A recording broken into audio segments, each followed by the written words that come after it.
نحمده ونصلي ونسلم على رسوله الكريم اما بعد فاعوذ بالله من الشیطان الرجیم بسم اللہ الرحمن الرحیم۔ آئیے ہم اور آپ سب مل کر سب سے پہلے حضور صلی اللہ تعالی علیہ وسلم پر درود پاک کا نذرانہ پیش کریں۔ اللہم صلی علی سیدنا مولانا محمد وعلی آل سیدنا مولانا محمد وبارک وسلم صلاۃ و سلام علیک یا رسول اللہ یا نبی اللہ یا حبیب اللہ۔ آج ہم آپ کو حضور صلی اللہ علیہ وسلم کی سیرت مبارک کے کچھ پہلو بتانے سے پہلے ہم آپ کو عرب کے حضور صلی اللہ علیہ وسلم کی پیدائش سے پہلے عرب کے حالات کیا تھے، مکہ مکرمہ کہاں ہے، اس کا اسلام سے کیا تعلق ہے، مدینہ منورہ کہاں ہے اور اس کا اسلام سے کیا تعلق ہے، حضور علیہ الصلاۃ والسلام عرب میں ہی کیوں پیدا ہوئے، حضور علیہ الصلاۃ والسلام کی پیدائش کے وقت سیاسی پوزیشن کیا تھی، عرب کی اخلاقی حالات کیا تھیں، حضرت ابراہیم علیہ السلام کی کتنی بیویاں تھیں اور ان کے بیٹے کون کون تھے اور انہیں کون کون سے علاقے دیے گئے، حضرت اسماعیل علیہ السلام کے کتنے بیٹے تھے اور ان کی آبادیاں کہاں کہاں تھیں۔ تو سب سے پہلے مکہ مکرمہ کے بارے میں ہم آپ کو بتانا چاہتے ہیں، غور سے سماعت فرمائیں۔ مکہ مکرمہ حجاز کا یہ مشہور شہر مشرق میں جبل ابو قبیس اور مغرب میں جبل قعیقیان، دو بڑے بڑے پہاڑوں کے درمیان واقع ہے اور اس کے چاروں طرف چھوٹی چھوٹی پہاڑیاں اور ریتیلے میدانوں کا سلسلہ دور دور تک چلا گیا ہے۔ اسی شہر میں حضور شہنشاہ کونین صلی اللہ تعالی علیہ وسلم کی ولادت و سعادت ہوئی۔ اس کے بعد مدینہ منورہ مکہ مکرمہ سے تقریباً 320 کلومیٹر کے فاصلے پر مدینہ منورہ ہے، جہاں مکہ مکرمہ سے ہجرت فرما کر حضور صلی اللہ تعالی علیہ وسلم تشریف لائے اور 10 برس تک مقیم رہ کر اسلام کی تبلیغ فرماتے رہے، اور اسی شہر میں آپ کا مزار مقدس ہے جو مسجد نبوی کے اندر گنبد خضرا کے نام سے مشہور ہے۔ مدینہ منورہ سے تقریباً 4.5 کلومیٹر جانب شمال کو احد کا پہاڑ ہے، جہاں حق و باطل کی مشہور لڑائی جنگ احد لڑی گئی۔ اسی پہاڑ کے درمیان میں دامن میں حضور علیہ الصلاۃ والسلام کے چچا حضرت سید الشہداء حمزہ رضی اللہ تعالی عنہ کا مزار مبارک ہے، جو جنگ احد میں شہید ہوئے۔ مدینہ منورہ سے تقریباً 5 کلومیٹر کی دوری پر مسجد قباء ہے، یہی وہ مقدس مقام ہے جہاں ہجرت کے بعد حضور اقدس صلی اللہ تعالی علیہ وسلم نے قیام فرمایا اور اپنے دست مبارک سے اس مسجد کو تعمیر فرمایا۔ اس کے بعد مدینہ منورہ میں تشریف لائے اور مسجد نبوی کی تعمیر فرمائی۔ مدینہ منورہ کی بندرگاہ ینبوع ہے، جو مدینہ منورہ سے 117 کلومیٹر کے فاصلے پر بحر قلزم کے ساحل پر واقع ہے۔ حضور صلی اللہ علیہ وسلم عرب میں ہی کیوں پیدا ہوئے؟ اگر ہم ملک عرب کو کرۂ زمین کے نقشے پر دیکھیں تو اس کے محل وقوع سے یہی معلوم ہوتا ہے کہ اللہ تعالیٰ نے ملک عرب کو ایشیا، یورپ اور افریقہ 3 بر اعظموں کے وسط میں جگہ دی ہے۔ اس سے بخوبی یہ سمجھ میں آ سکتا ہے کہ اگر تمام دنیا کی ہدایت کے واسطے ایک واحد مرکز قائم کرنے کے لیے ہم کسی جگہ کا انتخاب کرنا چاہیں تو ملک عرب ہی اس کے لیے سب سے زیادہ موزوں اور مناسب مقام ہے۔ خصوصاً حضور خاتم النبیین صلی اللہ تعالی علیہ وسلم کے زمانے پر نظر کر کے ہم کہہ سکتے ہیں کہ جب افریقہ اور یورپ اور ایشیا کی 3 بڑی بڑی سلطنتوں کا تعلق ملک عرب سے تھا تو ظاہر ہے کہ ملک عرب سے اٹھنے والی آواز کو ان بر اعظموں میں پہنچانے جانے کے ذرائع بخوبی موجود تھے۔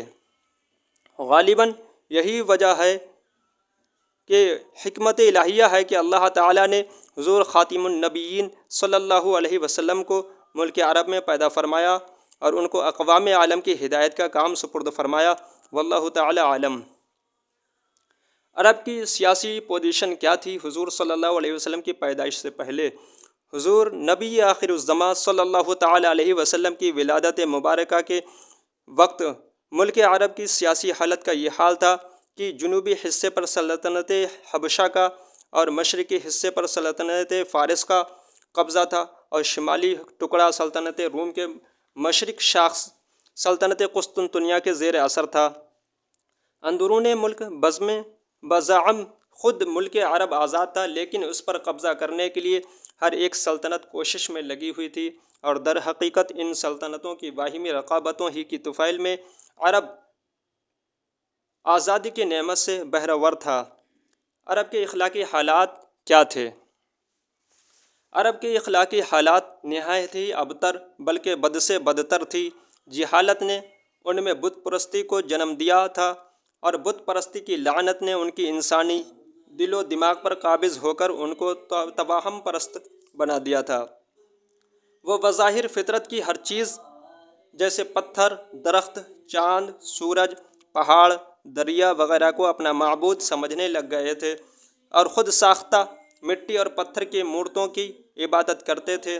عقائد کی خرابی کے ساتھ ساتھ ان کے اعمال و افعال بے حد بگڑے ہوئے تھے۔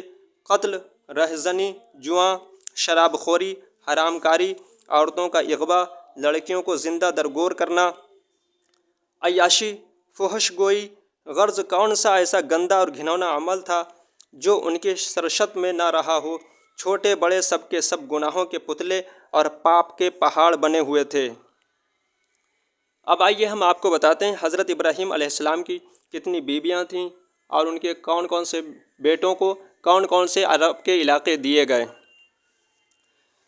حضرت ابراہیم علیہ السلام بانی کعبہ خلیل اللہ علیہ السلام کے ایک فرزند کا نام حضرت اسماعیل علیہ السلام ہے، جو حضرت بی بی ہاجرہ کے شکم مبارک سے پیدا ہوئے تھے۔ حضرت ابراہیم علیہ السلام نے ان کو اور ان کی والدہ حضرت بی بی ہاجرہ کو مکہ مکرمہ میں لا کر آباد کیا، اور عرب کی زمین ان کو آباد فرمائی، ان کو عطا فرمائی۔ حضرت ابراہیم علیہ السلام کے دوسرے فرزند کا نام نامی حضرت اسحاق علیہ السلام ہے، جو حضرت بی بی سارہ کے مقدس شکم سے پیدا ہوئے تھے۔ حضرت ابراہیم علیہ السلام نے ان کو ملک شام عطا فرمایا۔ حضرت ابراہیم علیہ السلام کی تیسری بیوی حضرت قطورہ کے پیٹ سے جو اولاد مدین وغیرہ پیدا ہوئے، ان کو آپ نے یمن کا علاقہ عطا فرمایا۔ ان میں حضرت اسماعیل علیہ السلام جو حضور صلی اللہ علیہ وسلم کے جد امجد میں سے ہیں، ان کا حال کچھ اس طرح ہے۔ حضرت اسماعیل علیہ السلام کے 12 بیٹے ہوئے، اور ان کی اولاد میں خداوند قدوس نے اس قدر برکت عطا فرمائی کہ وہ بہت جلد تمام عرب میں پھیل گئے، یہاں تک کہ مغرب میں مصر کے قریب تک ان کی آبادیاں جا پہنچیں، اور جنوب کی طرف ان کے خیمے یمن تک پہنچ گئے، اور شمال کی طرف ان کی بستیاں ملک شام سے جا ملیں۔ حضرت اسماعیل علیہ السلام کے ایک فرزند جن کا نام قیدار تھا بہت ہی نامور ہوئے، اور ان کی اولاد خاص مکہ میں آباد رہی، اور یہ لوگ اپنے باپ کی طرح ہمیشہ کعبہ معظمہ کی خدمت کرتے رہے، جس کو دنیا میں توحید کی سب سے پہلی درسگاہ ہونے کا شرف حاصل ہوا ہے۔